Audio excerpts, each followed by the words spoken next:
एक तनख्वाह से कितनी बार टैक्स दूं और क्यों?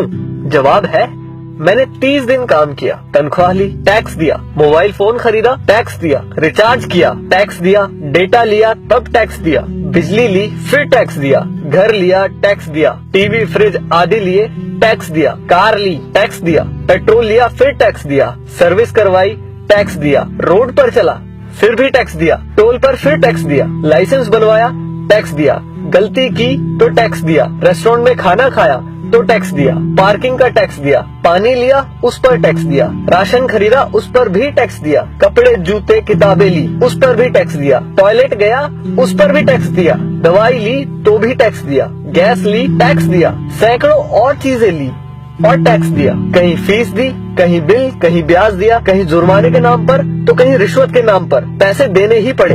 ये सब ड्रामे के बाद गलती से सेविंग में बचा लिया तो फिर टैक्स दिया। सारी उम्र काम करने के बाद कोई सोशल सिक्योरिटी नहीं, कोई पेंशन नहीं, 5 साल के MP MLA रहते तो बात और थी, कोई मेडिकल सुविधा भी नहीं, बच्चों के लिए अच्छे स्कूल नहीं, पब्लिक ट्रांसपोर्ट नहीं, सड़कें खराब, स्ट्रीट लाइट खराब, हवा खराब, पानी खराब, फल सब्जी जहरीली, हॉस्पिटल महंगे, हर साल महंगाई की मार, आकस्मिक खर्चे व आपदाएं, उसके बाद हर जगह लाइनें। सारा पैसा गया कहाँ? करप्शन में, इलेक्शन में, अमीरों की सब्सिडी में, माल्या जैसों को भगाने में, अमीरों के फर्जी दिवालियां होने में, स्विस बैंकों में, नेताओं के बंगले और कारों में और हमें झंडू बाम बनाने में। अब किसको बोलूं कौन चोर है? आखिर कब तक हमारे देशवासी यूं ही घिसटते जिंदगी जीते रहेंगे? मैं जितना देश और इस पर चिपके परिजीवियों के बारे में सोचता हूँ, परेशान हो जाता हूँ। समय आ गया है कि किसी की भी भक्ति से बढ़कर देश और देशवासियों के बारे में सोचे।